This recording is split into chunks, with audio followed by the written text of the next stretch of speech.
Bismillahirrahmanirrahim. Alhamdulillah Rabbil Alamin. Wassalatu wassalamu ala ashrafil anbiya wal mursalin wa ala alihi wa sahbihi ajma'in. Allahumma lakal hamdu syukra wa lakal mannu fadla wa nastaghfiruka ya hayyu ya qayyum.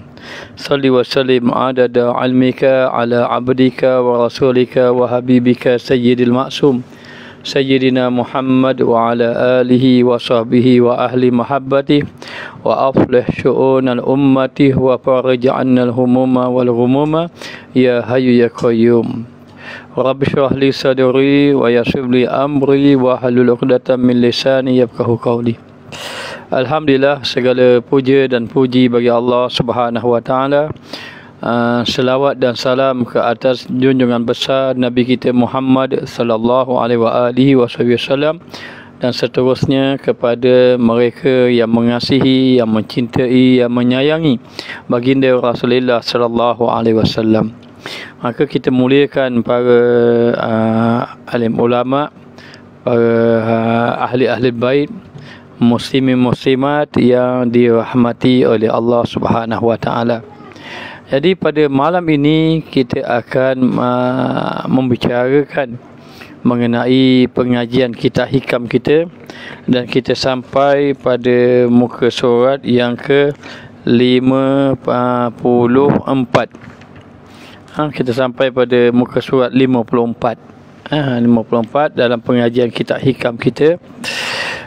Moga-moga Allah Ta'ala memberi kepahaman kepada kita, dan moga-moga Allah Ta'ala mengampunkan dosa kita dan memberi kita amal setelah diberi faham oleh Allah Subhanahu wa Ta'ala. Dan kita juga berdoa kepada Allah mengharapkan agar perjalanan pengajian kitab kita ini berjalan dengan baik, supaya tidak ada terganggu dan boleh kita mengikuti pengajian. Qala musannif rahimahullahu ta'ala wa nafa'ana bi ulumihi fid daraini amin. Berkata pengarang kitab kita, Syekh Ibnu Athaillah As-Sakandari, di dalam matan hikamnya, khairun ma tatlubuhu minhu ma huwa talibuhu minka. Maksudnya, sebaik-baik yang engkau tuntut akan dia. Khairu ma tatlubuhu minhu. Sebaik-baik barang yang kamu tuntut, yakni yang kamu minta. Yang kamu minta, sebaik-baik yang engkau tuntut akan dia daripadanya. Itu iaitu daripada Allah, barang yang ia menuntut dia daripadamu. Barang yang Allah menuntut daripada kamu. Dengan erti kata, sebaik-baik apa yang kamu minta kepada Allah, sebaik-baik apa yang kamu pohon, sebaik-baik apa yang kamu doa kepada Allah, sesuatu yang Allah menghendaki daripada kamu. Allah perintah kita doa, Allah Ta'ala perintah kita minta ini, maka kita ikut perintah Allah, kita meminta mengikut perintah Allah. Maka itulah sebaik-baik permintaan, itulah sebaik-baik doa. Maka sesungguhnya sebaik-baik permohonan kepada Allah Ta'ala ataupun sebaik-baik doa kepada Allah Ta'ala, memohon agar dia ini diberi taufik dan hidayah, dan mengekalkan dia di dalam ibadah kepada Allah Subhanahu wa Ta'ala, dalam waktu yang sama meninggalkan larangan Allah Subhanahu wa Ta'ala. Maka dikatakan bahawa apabila kita berdoa kepada Allah, kita memohon kepada Allah Ta'ala, sebaik-baik permohonan itu permohonan yang menepati kehendak Allah. Tidak salah kita memohon sesuatu mengikut kehendak kita, tetapi dibimbangi memohon mengikut kehendak kita ini, kita tidak tahu di sebaliknya. Okey, baik, sebagai contoh, kita berdoa kepada Allah Ta'ala supaya kita ini diberi kekayaan oleh Allah. Ya Allah, ya Tuhanku, aku mohon kepada kamu supaya aku jadi jutawan. Maknanya aku menjadi jutawan. Doa, ya Allah, jadikanlah aku seorang jutawan. Dari segi hukum, hukum kita tak kata doa itu salah. Kerana apa? Kita telah bergantung meminta kepada Allah.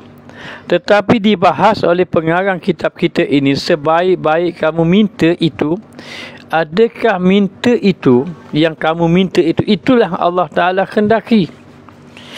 Maka yang diperintahkan oleh pengarang kitab kita ini, kalaulah kamu ingin meminta kepada Allah, mintalah sesuatu yang Allah perintahkan kamu meminta. Kenapa dikatakan bahawa bila kita minta sesuatu yang mengikut kehendak kita, mengikut kehendak kita, seperti apa? Seperti kita meminta kepada Allah, kita nak jadi jutawan. Kita tidak mengatakan ini salah, haram, tidak. Kita tak mengatakan salah. Hanya ketika mana kita meminta untuk menjadi seorang jutawan sebagai contoh, adakah bila kita menjadi jutawan itu menjadikan kita dekat dengan Allah? Kalau menjadikan dekat dengan Allah, alhamdulillah, semakin menjadi kaya, semakin dekat dengan Allah. Semakin dekat dengan Allah Ta'ala, alhamdulillah. Tetapi kalaulah dijadikan seorang itu kaya, bila dia kaya, dia menjadi sombong. Bila dia kaya, dia menjadi orang yang bakhil. Bila dia kaya, dia menjadi orang yang lalai kepada Allah. Maka ini membinasakan. Sebab itulah disuruh oleh pengarang kitab kita ini dalam matannya, kamu mintalah, maknanya sesuatu yang bila kamu minta, itulah Allah Ta'ala suruh kamu minta. Maka itulah sebaik-baik permintaan.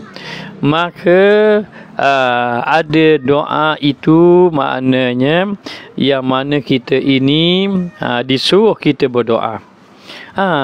Kena disuruh kita berdoa. Seperti kita minta kekal di dalam iman. Allahumma ahyina bil iman wa amitna bil iman. Maknanya, ya Allah, ya Tuhanku, hidupkan aku dalam keimanan, mati dalam keimanan. Mati dalam keimanan. Maka itu doa yang sebaik-baik doa. Baik-baik doa antaranya. Kenapa? Memang Allah Ta'ala suruh kita, maknanya minta agar kita ini duduk dalam keadaan keimanan kepada Allah Subhanahu wa Ta'ala. Tetapi dikatakan bahawa apabila seseorang itu berdoa kepada Allah Subhanahu wa Ta'ala, mestilah dia menyerah sepenuhnya kepada Allah. Maksudnya apa? Bila dia berdoa kepada Allah Ta'ala, dia yakin Allah Ta'ala kabulkan hajatnya, dia bersangka baik dengan Allah Subhanahu wa Ta'ala, dan dia menyedari dia minta itu sebagai hamba dia kepada Allah Ta'ala, dan dia meminta itu sebagai jalan bahawa dia ini adalah hamba yang lemah, yang dhaif.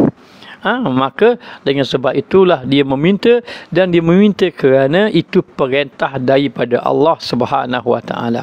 Maka kata ulama, ketika mana kamu meminta kepada Allah, pastikan apa yang kamu minta itu menepati kehendak Allah, menepati kehendak Nabi kita Muhammad sallallahu alaihi wasallam.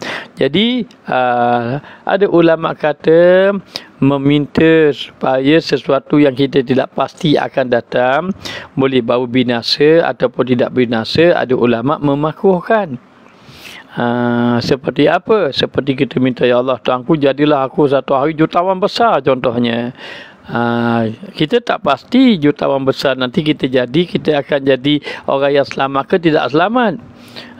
Tapi kita mintalah, ya Allah, kalau kita nak jadi kaya, nak jadi jutawan besar, kita minta, ya Allah, ya Tuhanku, murahkan rezekiku, jadikanlah aku orang yang dermawan. Begitu. Kenapa? Kerana bila menjadi dermawan kan Allah Ta'ala perintah, jadi kita minta dengan Allah supaya kita nak laksanakan yang Allah suruh kita. Allah Ta'ala nak melaksanakan sifat yang menyatakan sifat yang baik itu. Apa sifat yang baik? Sifat yang baik itu sifat iaitu dermawan. Maka kita nak jadi orang yang dermawan. Maka bila Allah Ta'ala jadi kita dermawan, boleh jadi kita tak jutawan pun kita boleh jadi dermawan. Maka dikatakan bahawa kamu mintalah dengan sebaik-baik permintaan. Jadi ini berkaitan dengan doa. Maka apabila kita berbincang mengenai doa ataupun permohonan kepada Allah Ta'ala, maka dikatakan doa ini sangat luas. Perbahasan dia sangat luas. Maka pada umumnya luas, hanya kita nak memahami bahawa doa itu pastikan apa-apa yang kamu doa kepada Allah, sesuatu doa yang Allah redha. Allah redha, dan doa tadi hendaklah di dalam lingkungan kehendak Allah Subhanahu Wa Taala. Masih dalam lingkungan kehendak Allah. Maka ulama mengatakan bahawa ada ulama mengatakan bahawa tidak boleh, bahkan ada doa yang jatuh haram. Kalau berdoa itu berdosa. Macam mana doa itu berdosa? Ada mengatakan doa seperti apa? Seperti kita minta supaya orang yang sudah mati dalam keadaan kafir ini diselamatkan azab. Itu sebagai contoh maknanya. Maka doa begitu dilarang sama sekali. Ada ulama kata haram berdoa macam itu. Maknanya kerana kita sudah tahu hukum dia. Hukum dia, orang yang tidak beriman, mereka diazab oleh Allah Subhanahu Wa Taala. Tetapi kalau kita berdoa kepada orang yang beriman agar diselamatkan azab, diringankan azab, itu dibenarkan, itu dibolehkan. Begitulah juga dikatakan bahawa kita juga jangan mendoakan sesuatu yang buruk pada orang. Ya Allah, ya Tuhanku, kau cabutlah nyawa dia, contohnya. Maknanya itu juga dilarang. Kerana apa? Kerana tidak ada manfaat kita doa dia mati. Apa manfaat kita? Baik kita doakan dia dapat hidayah, baik kita doakan kebaikan kepada dia. Baik. Lalu dikatakan bahawa bila mana kita berdoa kepada Allah, sebaik-baik yang engkau tuntut akan dia, itu barang yang ia menuntut dia akan dirimu. Okey, kita dapat faham bahawa kita nak berdoa itu doa yang Allah Ta'ala suruh kita doa. Itu maksud dia. Dan demikian itu sidik dalam ubudiyah. Itulah yang sebenar, benar di dalam ibadat kamu kepada Allah. Ibadat kamu kepada Allah dan mendirikan pada hak rububiyah, dan bermakna kamu telah melaksanakan hak rububiyah Allah Subhanahu Wa Taala, hak Allah Subhanahu Wa Taala. Maknanya maka dikatakan bahawa kerana iaitu yang dituntut oleh segala orang yang arif billah. Itulah orang yang arif billah.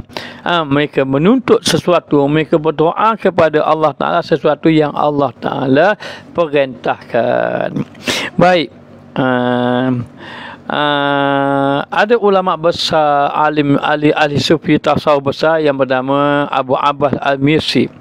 Abu Abbas Al-Misri, dia kata manusia ni tak lagi ada 4 keadaan. Seperti mana yang kita maklum, selalu kita sebut. Yang pertama, nikmat. Dalam 4 keadaan, tak lagi, mesti ada dalam 4 keadaan. Dia tidak ada 5. Yang pertama, duduk dalam nikmat. Yang kedua, tak duduk dalam nikmat. Yang kedua, duduk dalam bala, bencana. Yang ketiga, duduk dalam taat. Yang keempat, duduk dalam maksiat. Manusia duduk wajib, dia mesti lari duduk dalam 4 perkara ni. Walaupun dia tak berlaku sekali, dia lah taat, dia lah maksiat, dia tak berlaku sekali. Tetapi kalau dia tidak taat, dia maksiat. Kalaulah dia itu maksiat itu kadang-kadang di dalam nikmat, dia buat maksiat. Kadang-kadang disebabkan bala, dia buat maksiat. Macam mana bala maksiat? Allah Ta'ala uji dia dengan kesusahan. Dia pula tak jaga lidah. Maknanya dan maka dia duduk dalam bala dan maksiat. Hanya orang-orang sufi, tengok kita dapat memahami orang-orang yang sufi. Dikatakan bahawa ada 4 perkara ini: nikmat, bala, taat, maksiat. 4. Nikmat, bala, taat, maksiat. Jika Allah beri nikmat, maka dia berdoa agar menjadi orang yang bersyukur dengan nikmat. Itu cara dia. Maknanya kalaulah dia beri nikmat, maka dia berdoa pada Allah agar menjadi orang yang bersyukur dengan nikmat. Ataupun dan bersyukur bila Allah Ta'ala beri nikmat, dia berdoa agar menjadi orang yang bersyukur dengan nikmat, yang mensyukuri nikmat Allah. Dan jika Allah beri bala, maka dia berdoa agar Allah jadikan dia orang yang sabar dan redha. Bila dia ditimpa bala, dia doa agar Allah mengurniakan dia sabar dan juga redha di atas apa yang Allah uji pada dia. Dan jika dia mendapat nikmat,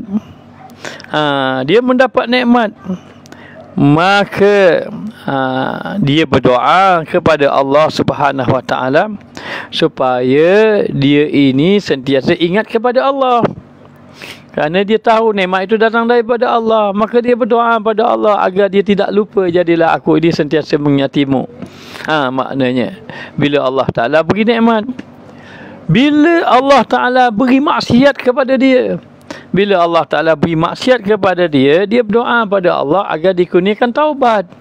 Ataupun doa kepada Allah dikurniakan taubat dan juga keampunan kepada Allah. Inilah yang dikehendaki. Ini sebagai contoh. Sebab itu khairum ma tatlubuhu minhu, sebaik-baik yang kamu minta kepada Allah, ma huwa talibuhu minka, minka, apa yang Allah perintahkan daripada kamu. Bukan saja-saja tu Allah beri nikmat, tak saja-saja. Allah Ta'ala beri nikmat, Allah Ta'ala bersyukur pada nikmat. Tak saja-saja Allah Ta'ala beri bala, tak saja-saja Allah Ta'ala beri ujian. Kita diuji dengan penyakit. Penyakit maknanya macam-macam. Maknanya patutnya kita kena, bila diberi ujian, wabak ke sakit apa-apa dia, apa yang perlu buat? Perlu buat kita ini kena kembali kepada Allah Subhanahu Wa Taala. Jadi sebenarnya tak ada kisah pun. Orang yang beriman ni dia tak kisah. Tak kisah macam mana. Bila Allah beri nikmat, dia bersyukur saja. Bila Allah beri bala, dia bersabar. Bagi dia tak apa, ikut anda lah. Allah beri bala, tak apa, sabar.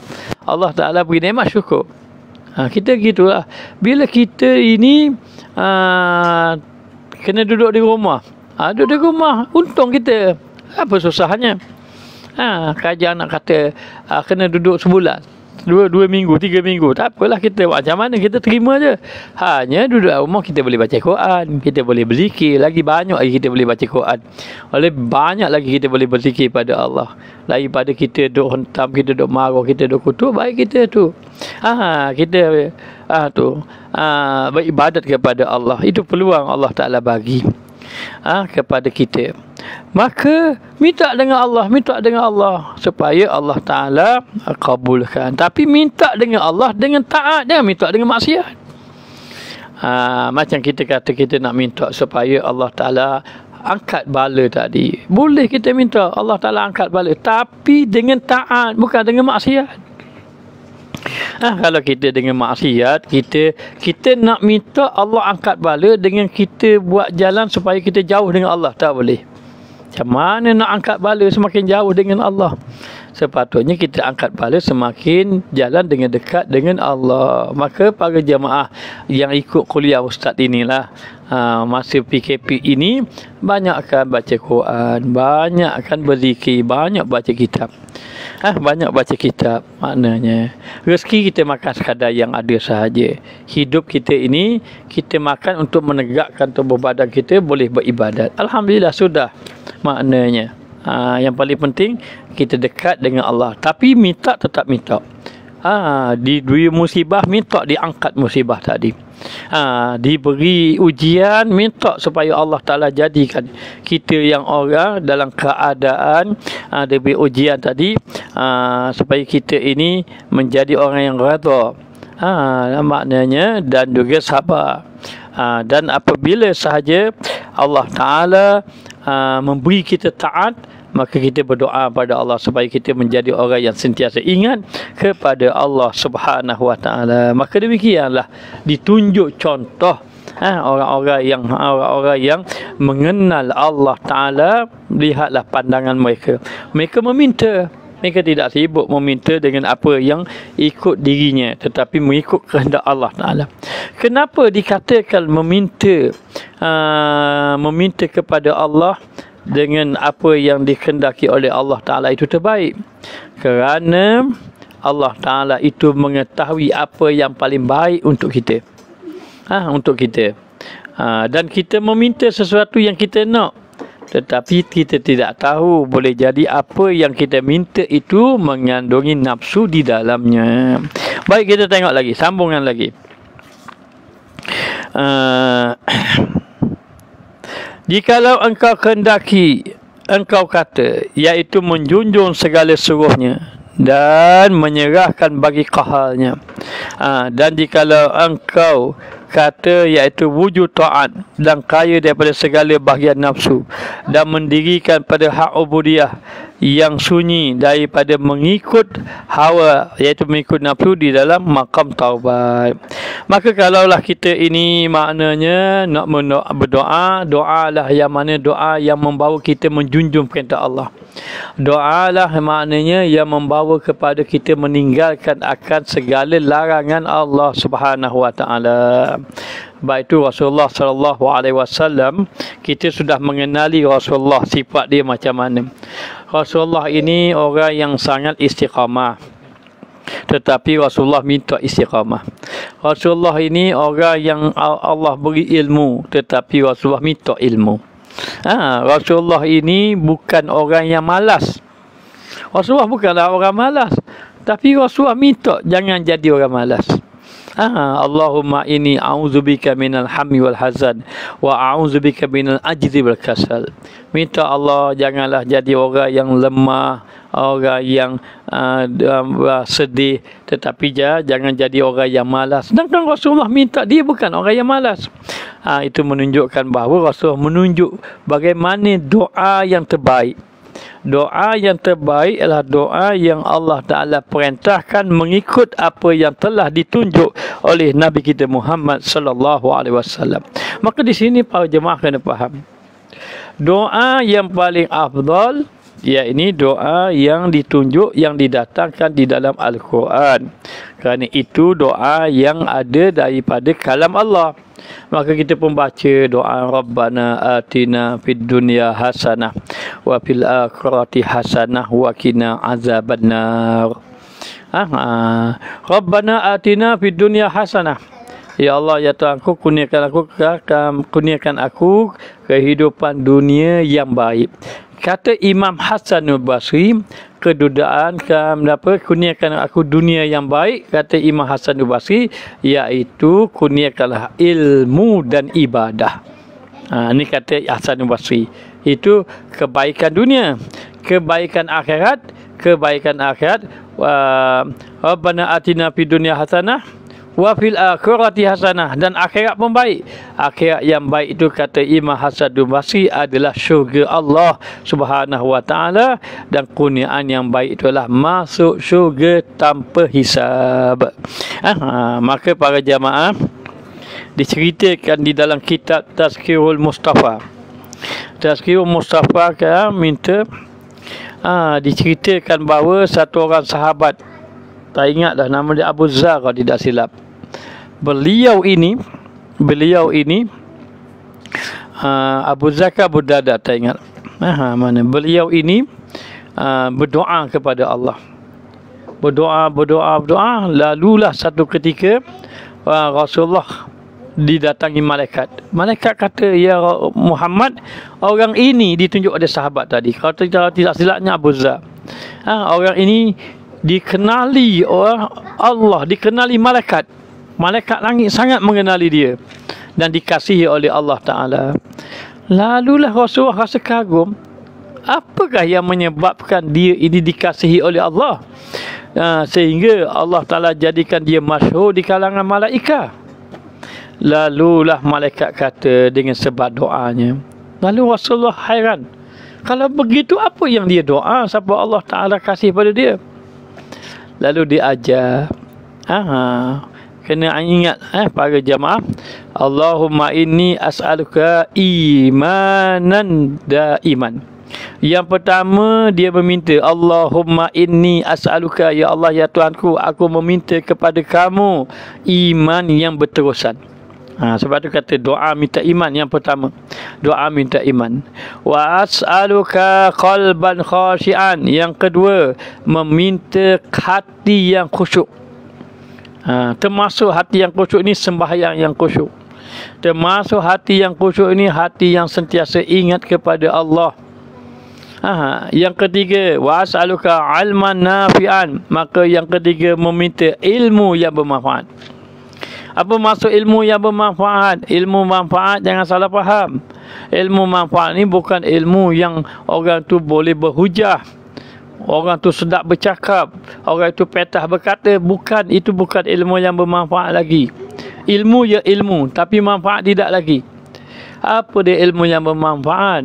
Ilmu yang bermanfaat tu ilmu yang menerangi hati dia, sehingga dia menjadi orang yang dekat dengan Allah, beramal dengan ilmu, dalam waktu yang sama bertakwa, takut kepada Allah, kesan daripada ilmu yang dia amalkan.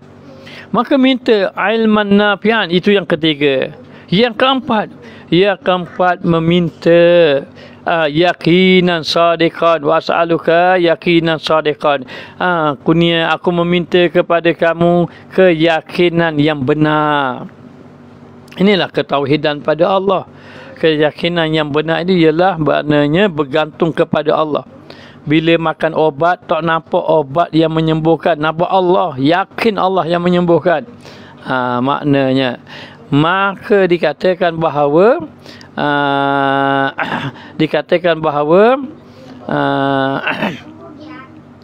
ada tu ada tu. Terima kasih yang tolong catat ni.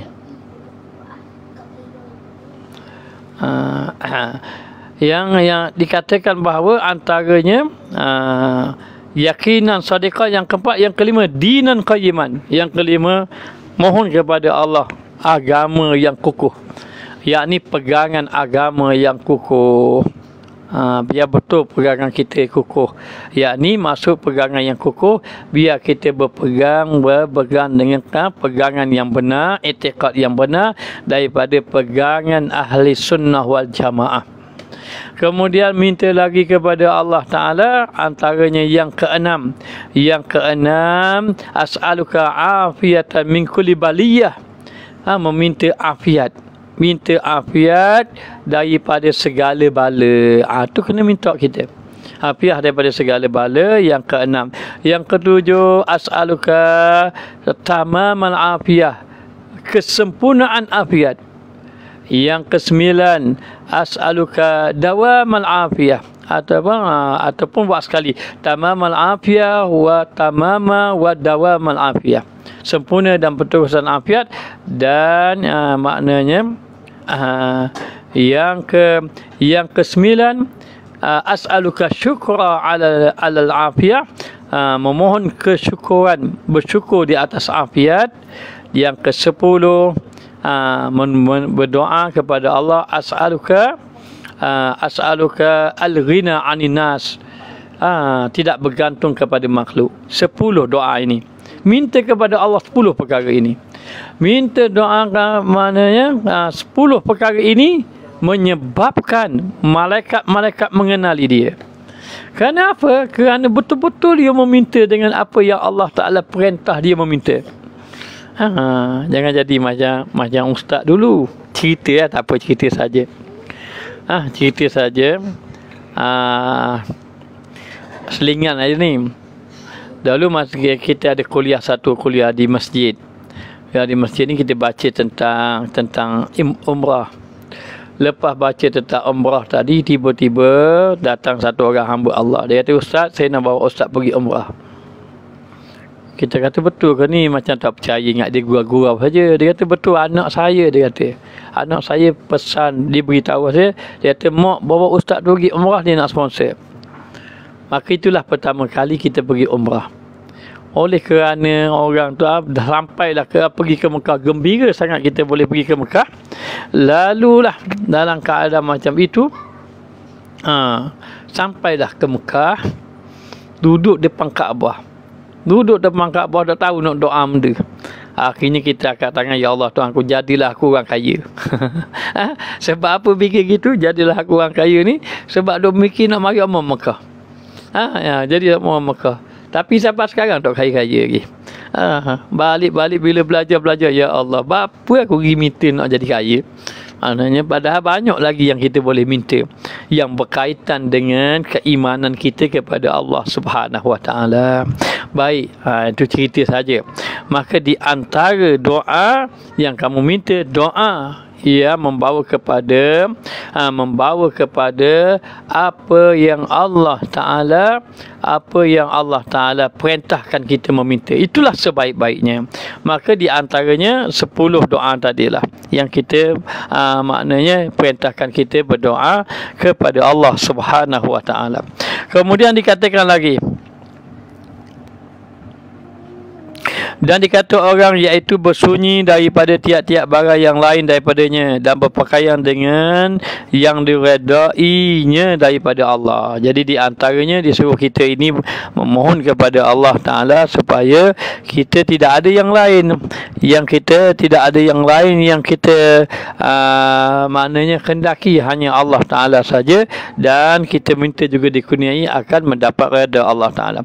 Dan kata Syekh Abu Hasan radhiyallahu anhu, bermula yang terlebih afdal yang dituntut hamba daripada Allah itu baik agama itu, maka di dalam baik agama itu baik akhirat. Maka katanya Syekh Abu Hasan, biasanya kalau Syekh Abu Hasan ni biasanya Syekh Abu Hasan Syazili mengatakan bahawa seabdal yang kamu minta kepada Allah Ta'ala ini, ataupun seabdal yang diminta hamba kepada hamba daripada Allah, hamba Allah itu ialah baik agama. Baik agama itu, maka bila baik agama di dalam dunia, maka baik agama itu, maka baiklah akhirat. Bila baik agama, baik akhirat. Dan di dalam baik akhirat itu baik dunia. Bila sudah baik akhirat, baik dunia. Baik dunia, maka dan di dalam dunia dan baik dunia itu zahirlah khasaisul aulia. Bila sudah baik, maka dia akan dapat khasais aulia, keistimewaan para kekasih Allah. Sebab itu kita nak berdoa ni kena ada jalan, kena ada cara, dan kita kena tahu bagaimana nak berdoa kepada Allah Subhanahu Wa Taala. Maka yang paling mulia kita berdoa katanya minta kebaikan dunia. Minta kebaikan dunia dan minta kebaikan akhirat. Ada ulama kata yang dimasukkan ini adalah membaca doa Rabbana atina fid dunya hasanah wa fil akhirati hasanah wa qina azabannar. Ada satu orang suami tu, dia bawa isterinya pergi Mekah. Dia pun baca doa. Dia bawa isterinya ke Mekah. Maka isterinya 2 orang dia bawa. Lepas tu dia pun kata, okey, awak ikut saya Rabbana atina fid dunya hasanah wa fil isterinya ikut. Tapi lepas pada Abi dia tawaf, masa tawaf, Abi tawaf, maka Abi tawaf, satu orang isteri seorang lagi masam muka. Dia kata, kenapa awak ni bersedih, masam muka, marah ke apa? Dia kata, abang ni tak adil. Kenapa tak adil? Awak doa ke dia saya, awak dah doa ke saya. Katanya isteri, apa maksud awak doa?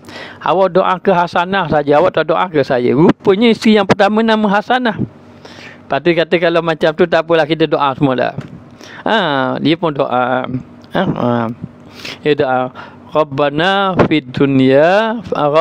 atina fid dunya hasanah wa fil akhirati jamilah. Kenapa isteri keduanya nama Jamilah? Maka Rabbana atina fid dunya hasanah wa fil akhirati jamilah. Wakina azabannar. Barulah dua-dua dak bala. Padahal yang dikatakan hasanah tu bukan nama isterinya, itu kebaikan. Kebaikan dunia dan juga kebaikan akhirat. Jadi cerita satu ketika kita pergi ke Mekah bawa isteri lah. Bawa orang rumah kita, masa tu tawaf. Orang rumah ada belah tawaf. Bila tawaf, kita pun kata ikutlah, ikut abang kita pun baca doa. Baca doa dia pun ikut, baca doa dia ikut. Dan tahun itu ada Habib Ali Zainal Abidin pergi ke Mekah juga. Dan kita dapat tahu Habib ada pergi ke Mekah. Dan katanya Habib pun dapat tahu kita ada ke Mekah, tapi tak jumpa sebab di Mekahnya orang bukannya 100 orang. 1000 manusia ramai. Satu hari dapat WhatsApp daripada Habib Ali. Habib Ali kata dia hantar WhatsApp, dia kata ana dapat tahu antum ada di Mekah juga. Tadi masa antum bertawaf, ana ikut belakang. Ketika mana antum baca doa dengan isteri, ana aminkan dia. Rupa-rupanya masa kita baca doa, kita suruh isteri kita ikut, rupanya Habib Ali ada di belakang. Dia kata, ana aminkan dia. Ana aminkan saja, dia kata. Ana dengar. Maknanya ustaz baca doa, ana amin saja.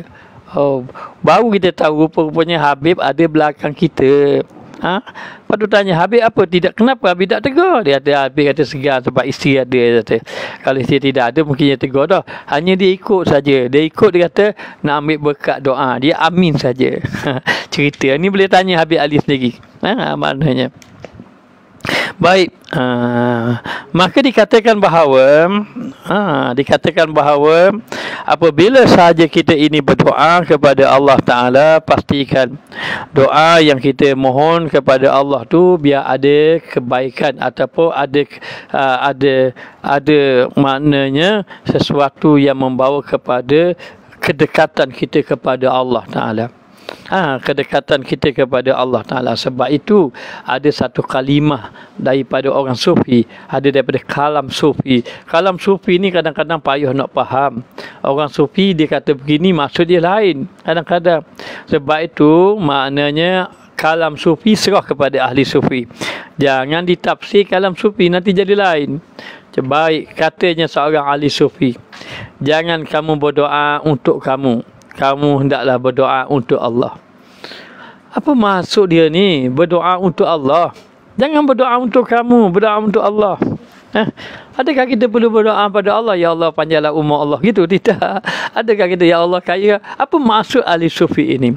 Maksud ahli sufi, kamu berdoa, jangan berdoa untuk diri kamu. Ya Allah, ya Tuhanku, jadilah aku ni seorang pemimpin besar. Ya Allah, ya Tuhanku, jadilah aku ni orang yang diikuti ramai. Ya Allah, ya Tuhanku, jadilah aku orang yang follower ramai. Gitulah maknanya. Minta untuk kepentingan diri. Jangan begitu katanya ulama sufi ini. Tapi minta dengan Allah. Minta dengan Allah Ta'ala ni macam mana minta dengan Allah? Minta untuk Allah. Sehingga itulah katanya di dalam Ibnu Ajibah ada menyatakan di dalam kitab Aiqazul Himam. Apa dia dikatakan dalam kitab Aiqazul Himam? Mengatakan bahawa antara yang Allah Ta'ala perintah kita meminta itu apa dia? Al-istiqamah. Allah Ta'ala perintah istiqamah. Wallazi talibuhu minna hiya al-istiqamah. Yang Allah Ta'ala minta dari kita adalah istiqamah. Istiqamah itu zahiran wa batinan. Zahir istiqamah, batin istiqamah. Maknanya. Dan juga minta kepada kamal al-ma'rifat. Katanya Ibnu Ajibah, kamu minta juga, minta apa? Minta makrifat, kesempurnaan makrifat. Kemudian dikatakan lagi di antara yang suruh kita minta tadi, antaranya adalah islahul jawarih az-zahirati bisyari'ati. Maka meminta kepada Allah agar elok baik anggota kita ini dengan mengikut syariat. Tangan kita tidak bergerak kecuali mengikut syariat. Maknanya lidah kita tidak bercakap kecuali mengikut syariat. Maknanya maka Ibnu Ajibah kata antaranya, hendaklah kamu ini minta kepada Allah islahul jawari al-zahir. Maknanya eloklah kita punya anggota kita yang zahir bisyariat dengan syariat. Maknanya qiyaman bi rasmil hikmatin, maka berdiri dengan mengikut hikmah.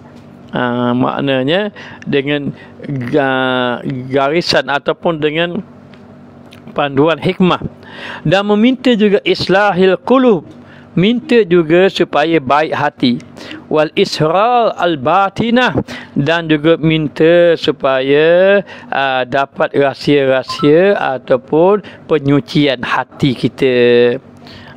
Maknanya jadi ini di antara yang dikatakan. Dan dimintakan juga, disuruh kita minta apa dia, allazi talibuhu minna al-imtisalu amrihi, minta supaya kita dapat melaksanakan perintah Allah, wajatinabu nahyihi, dan juga supaya dapat menjauhkan daripada larangan Allah, wal iksar min zikrihi, dan minta juga supaya banyak berzikir kepada Allah. Dan macam-macam lagi kita boleh minta kepada Allah, tapi permintaan kita biar kembali pada Allah. Kenapa? Allah Ta'ala suruh kita ini maknanya melakukan amal-amal yang soleh. Jadi kita minta supaya permintaan itu yang membawa kita beramal dengan amal yang soleh. Ada pun maknanya bila kita meminta kepada Allah Subhanahu Wa Taala, mintalah dengan adab. Minta dengan adab. Jangan kita minta dengan tak ada adab kepada Allah Ta'ala. Jadi minta dengan adab ini maknanya kita mohon kepada Allah Subhanahu Wa Taala dalam keadaan hati yang tunduk dengan Allah, dalam keadaan penyerahan diri kepada Allah Ta'ala, dalam keadaan yakin dengan berbaik sangka dengan Allah Subhanahu Wa Taala. Jangan buat macam tu, ya Allah ya Tuhanku, macam biasalah. Maknanya dah minta semua dah macam biasa. Mana boleh begitu? Macam biasa. Dalih begitu, maknanya kita kena minta kepada Allah Subhanahu Wa Taala perkara-perkara yang membawa kepada kita mendapat kedekatan kita kepada Allah Subhanahu Wa Taala. Maka dalam keadaan tu bila kita berdoa, pastikan jangan doa itu membawa kepada nafsu. Jangan membawa kepada nafsu, dan hendaklah kita ini, doa kita ini memberi kebaikan dunia dan memberi kebaikan akhirat. Kebaikan dunia yakni di dunia kita dapat beribadah, istiqamah, melaksanakan perintah Allah, meninggalkan larangan Allah. Dan kita memohon kepada Allah Ta'ala ini dengan sesuatu yang Allah Ta'ala perintahkan kepada kita, seperti orang yang jatuh kepada maksiat dosa besar, seperti minum arak, seperti judi, seperti zina, seperti riba, seperti apa lagi dosa-dosa besar sebagai contoh, maka diminta, dia dikendaki meminta taubat. Allahumma inni as'aluka taubata. Bila minta taubat, maknanya kerana apa? Kerana telah jatuh kepada dosa. Bila orang tu buat dosa, Allah Ta'ala perintah supaya dia ini bertaubat, maka minta biar Allah Ta'ala beri taubat kepada dia. Maka dikatakan bahawa pastikan setiap kita berdoa ini, doa itu dalam lingkungan kehendak Allah Ta'ala. Kata ulama sufi, ini ulama sufi kata, seolah-olah tidak ada kehendak kita berdoa kecuali kehendak Allah. Maknanya kita kena faham. Bermakna di sini ini perbahasan sebaik-baik doa. Nanti jangan salah faham. Oh, kalau gitu doa saya nak doa. Saya nak berdoa, saya nak berdoa, nak minta kaya, tak boleh. Nak minta doa, nak supaya anak lulu perisa, tak boleh. Bukan begitu. Dia kata, kenapa tak boleh? Sebab ustaz kata, mengikut kehendak Allah, mengikut kehendak Rasulullah. Mesti ada dalam Quran, mesti ada dalam hadis. Yang ada dalam Quran, yang ada dalam hadis, itu sebaik-baik doa. Tidak bermakna kita tidak boleh berdoa mengikut kehendak kita. Boleh. Tetapi sebaik-baik doa, minta dengan apa yang kamu minta. Jadi bagaimana cara dia kalau kita nak minta hak kita pula? Cara kita nak minta hak kita utamakan doa yang Allah kehendaki dulu. Allah Ta'ala kehendaki kita apa dia? Maknanya doa supaya kita duduk dalam iman, istiqamah, melaksanakan perintah Allah. Lepas tu barulah kita minta kehendak-kehendak kita yang lain. Sebab tu dalam doa sembahyang hajat contohnya. Kadang-kadang ulama kata begini, mu minta doa, baca doa, Allahumma inna nas'aluka mujibati rahmatik wa azaima maghfiratik wa ghanimatan min kulli birrin wa salamatan min kulli ismin, sampai habis. Kemudian ditulis, kemudian mintalah hajat kamu. Maknanya apa? Setelah kita meminta permintaan yang diajar oleh Nabi ajar ini doa sembahyang hajat begini. Lepas kita doa yang ni, kita minta. Jadi tidak salah kita nak doa, tetapi pastikan bila kita berdoa kepada Allah, doa yang sesuatu yang Allah ingin kita berdoa, Allah inginkan kita berdoa atas doa itu.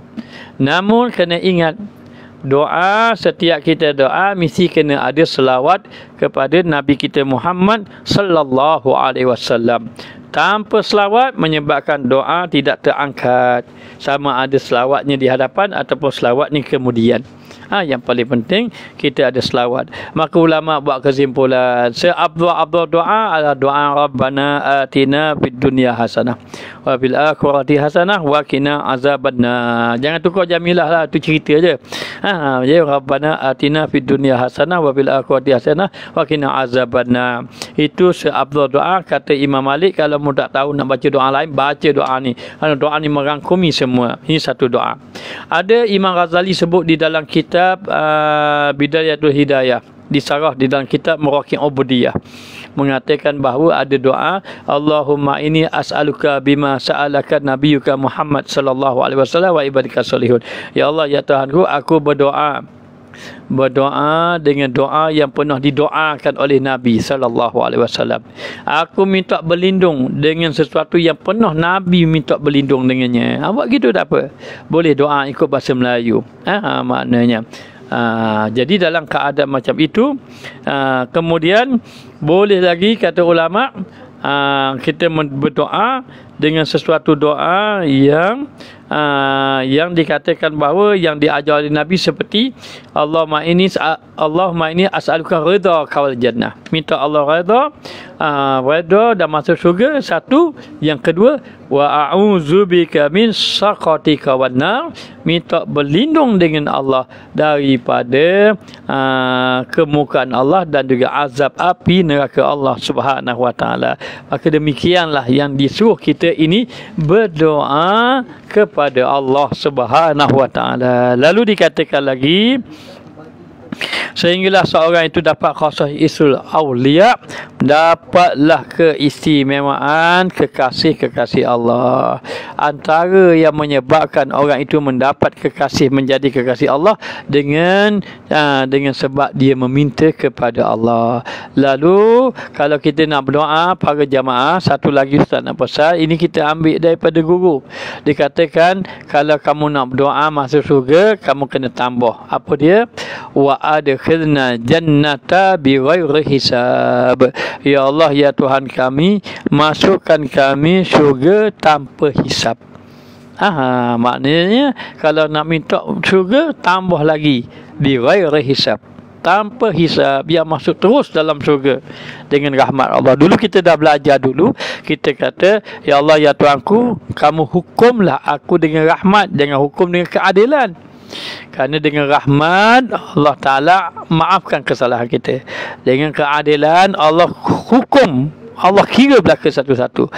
Maka dikatakan minta rahmat Allah Subhanahu wa taala. Maka di sini dipahami oleh kerana banyak Nabi tunjuk contoh-contoh doa, maka ulama buat kesimpulan doa yang paling afdal doa yang datang daripada Al-Quran yang dibaca oleh para nabi. Itu tak dapat nafi. Jangan berasa koman baca Rabbana zalamna dalam Quran biasa macam tak ada doa lain. Jangan main, ini doa dalam Al-Quran. Walaupun kita doa, ya Allah, ya Tuhanku, kita munajat dengan macam-macam, engkau telah begini, telah begini, orang sampai nangis-nangis. Kita baca doa dalam Al-Quran, tak ada orang nangis pun contohnya. Tetapi doa yang datang daripada Al-Quran, itu doa yang terbaik. Yang kedua, doa yang datang daripada Nabi Muhammad sallallahu alaihi wasallam, maka doa yang datang daripada Rasulullah itu terbaik. Walau macam mana, walaupun doa yang datang daripada Nabi itu ringkas saja. Ringkas saja. Walaupun ringkas, doa daripada Nabi tetap yang terbaik.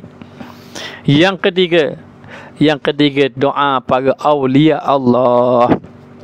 Doa para awliya. Kalau kita nak doa, kita boleh ambil doa daripada para awliya. Tetapi yang paling baik daripada Al-Quran, yang kedua daripada hadis, yang ketiga daripada para awliya Allah. Maksud awliya adalah kekasih-kekasih Allah. Tak kira lah, iaitu termasuk daripada doa para sahabat, doa tabi'in, ini doa Imam Al-Syafi'i, ini doa Imam Al-Ghazali, ini doa Syekh Abu Hasan Syazili. Tak kira lah doa-doa orang-orang salihin. Maknanya itu doa-doa yang baik untuk kita nak amalkan.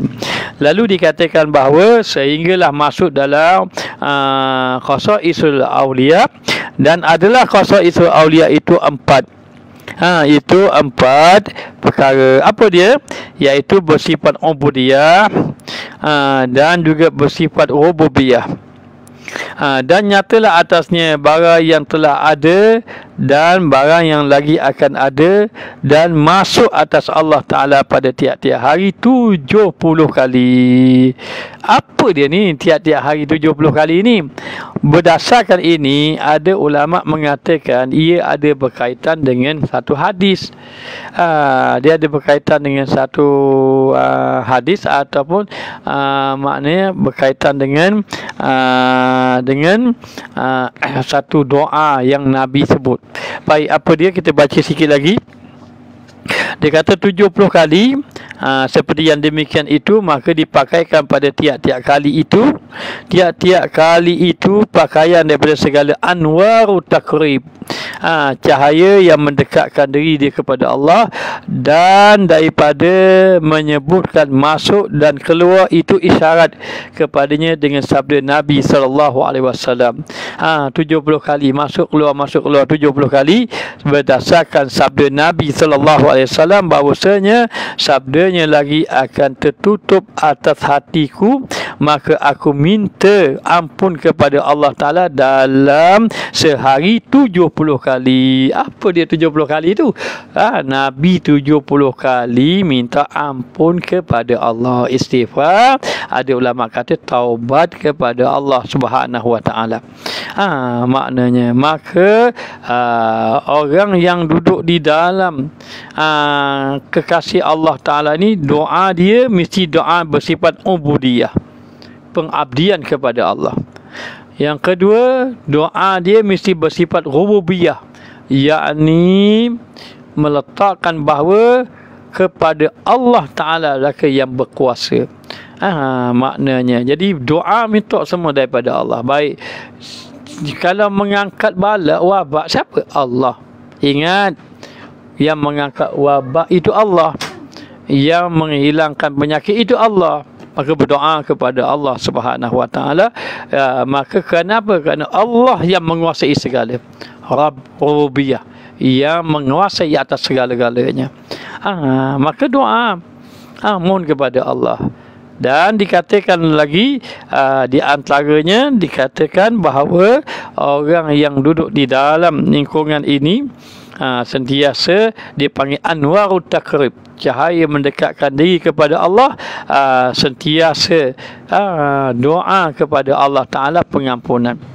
Maka jika engkau berkehendak berhubung dengan segala orang yang ahli kamal bukan Mustafa Kamal, ahli kamal ni orang yang ada kesempurnaan lah. Kesempurnaan. Maka lazimlah atasmu, hendaklah kamu ini dengan mengesahkan bidayah permulaan dan dirikan olehmu ubudiyah. Biar permulaan itu benar, yakni niat kamu mesti benar daripada awalnya, dan kamu dirikan oleh kamu ubudiyah dengan memperbaiki adab, pada barang yang telah didirikan akan dikaubeki adab. Ada satu kisah, rasa pernah cerita dulu, maknanya satu orang soleh, ni bukan orang tak soleh, ni orang soleh, ahli ibadat. Dia buat amal ibadat, tiba-tiba dia ada satu hajat. Dia ada satu hajat. Hajatnya tak tahulah, mungkin hajatnya anak dia sakit ke, dia tak mana, ada satu hajat. Maka dia berdoa kepada Allah. Dia pun kata, ya Allah, tidakkah aku ini sudah sembahyang malam? Maka kau terimalah doa aku. Tidakkah aku ini sudah sembahyang di siang hari dengan ibadat sunat? Terimalah doa aku. Tidakkah aku telah berpuasa? Terimalah doa aku. Tidakkah? Rupa-rupanya dia minta doa dengan Allah. Dia cerita doa ketaatan dia kepada Allah. Allah tidak ampunkan doanya. Allah tidak kabulkan doa dia. Bila Allah tidak kabulkan doa dia, maka dia terfikir, mungkin aku ini jauh dengan Allah. Lalu dia kata, ya Allah, ya Tuhanku. Dia tak minta ada hajat dia. Dia minta, ya Allah, ya Tuhanku, ampunlah dosaku, ya Allah, ampunlah dosaku. Ketika mana dia minta ampun dosaku, ampunlah dosa, Allah kabulkan hajat dia. Dia kata, kabulkan hajat dia. Maka demikianlah dikatakan bahawa apabila seorang itu meminta kepada Allah, dia meminta sesuatu yang Allah Ta'ala kehendak. Dalam keadaan begitu, doa yang paling afdal dengan dia itu adalah minta ampun. Macam contoh orang yang jatuh kepada maksiat, doa paling afdal bagi dia taubat. Orang yang diberi harta yang melimpah ruah, doa yang paling afdal bagi diri dia ni supaya apa? Menjadi orang yang bersyukur kepada Allah. Contohnya, maka dia ni ditimpa musibah, sakit, doa yang paling afdal bagi dia menjadi orang yang sabar. Begitu keadaan dia. Dia kena tengok supaya dia duduk di dalam lingkungan maknanya orang-orang yang diberi perhatian oleh Allah Subhanahu Wa Taala. Maka dikatakan, kalau kamu nak jumpa dengan ahli kamal, ahli kamal, kalau kamu nak berhubung dengan segala orang yang ahli kamal, orang yang ada kesempurnaan, orang yang ada pandangan di sisi Allah Ta'ala, maka lazimlah atas kamu dengan mengesahkan bidayah permulaan dengan niat yang benar, dan dirikan oleh kamu ubudiyah dengan memperbaiki adab. Jaga adab kamu, adab dengan Allah, adab dengan makhluk, pada barang yang telah didirikan akan dikau di dalamnya, pada yang Allah Ta'ala tetapkan atas kamu, dan jangan engkau tinggalkan akan sesuatu daripada segala taat. Jangan tinggalkan satu daripada ketaatan, dan engkau duka cita atas ketiadaannya, dan jangan pula kamu ni bila hilang kamu berduka cita. Sebab tu kita ni orang yang beriman tidak terlalu gembira dengan apa yang Allah beri, tidak terlalu berduka dengan apa yang hilang. Dan barang siapa meminta hak Allah Ta'ala dengan dirinya, maka bagi dirinya nasihat adalah didapatnya, kerana bahawasanya yang terlebih besar hijabmu daripada Allah Ta'ala lah dirimu. Kadang-kadang kita minta nak minta apa, sesuatu yang untuk kepentingan diri kita. Ya Allah, jadilah aku orang yang hebat. Contohnya, jadilah aku orang yang hebat. Jadilah aku orang yang bila aku bercakap orang tunduk habis pada aku. Jadilah aku begini untuk dirinya. Itulah hijab yang paling besar, menyebabkan menyebabkan dia ini bukan semakin dekat, semakin jauh dengan Allah Subhanahu Wa Taala. Maka oleh kerana itu jadilah kita maknanya orang yang sentiasa berdoa kepada Allah, sentiasa berhajat kepada Allah, dan kita ketika mana kita berdoa, kita pastikan doa itu doa yang Allah kehendaki. Dalam waktu yang sama kita berdoa kepada Allah dengan kita menjaga adab-adab. Moga-moga Allah Ta'ala kabulkan hajat kita. Ingat, bila kita berdoa kepada Allah, kita inginkan sesuatu supaya Allah beri kebaikan pada kita, jangan tinggalkan ubudiyah. Maknanya kita nak, contoh ni contoh, kita nak wabak diangkat, ubudiyah jangan tinggal. Maknanya kita nak doa itu, kita nak supaya wabak diangkat, penyakit hilang, tapi ubudiyah kita tinggal tak jadi. Maka kita kena doa, kita kena ibadah, jaga sembahyang dan sebagainya. Moga-moga Allah Ta'ala memberi kebaikan kepada kita semua. Moga-moga Allah Ta'ala jadikan kita hamba yang soleh. Moga-moga tidaklah Allah wafatkan kita kecuali dalam keadaan kita beriman dan husnul khatimah. Dan moga-moga Allah Ta'ala masukkan kita di dalam syurga tanpa hisab. Jadi sekadar ini sajalah yang dapat disampaikan. Apa yang baik itu daripada Allah. Adapun diri ini tidak ada apa-apa kelebihan pun. Semuanya datang daripada Allah Subhanahu Wa Taala. InsyaAllah. Jadi sekadar ini saja, kita boleh sambung pula lah malam besok. Katanya ada yang lekat-lekat tu minta maaf lah, tak tahulah lain ustaz ke tidak. Kemudian maknanya InsyaAllah kalau tidak ada aral, tidak ada musyaqqah, mungkin kita akan sambung malam besok pula dengan izin Allah Subhanahu Wa Taala. Terima kasih yang setia bersama Ustaz dalam pengajian kita hikam. Kemudian mungkin ada yang tidak dapat dipahami, maka maknanya boleh rujuk kepada orang-orang yang alim, yang soleh. Dan kemudian maknanya seandainya dalam kita menyampaikan ni ada kekurangan, tak minta maaf banyak-banyak. Dan seandainya ada kesalahan, maka maknanya bolehlah memberitahu kesalahan secara hikmah supaya tidak ada rasa tidak puas hati. Dalam waktu yang sama, janganlah kita menganggap bahawa maknanya kita sudah orang yang sudah soleh di sisi Allah, tetapi kita adalah orang yang sentiasa ingin memperbaiki hubungan kita dengan Allah Ta'ala dan ingin menjadi seorang yang dekat dengan Allah Subhanahu Wa Ta'ala. Jadi sekadar ini saja yang dapat disampaikan. Moga-moga Allah Ta'ala beri kebaikan kepada kita. Dan Ustaz sudahi dengan wabillahi taufiq wal hidayah. Wassalamualaikum warahmatullahi wabarakatuh.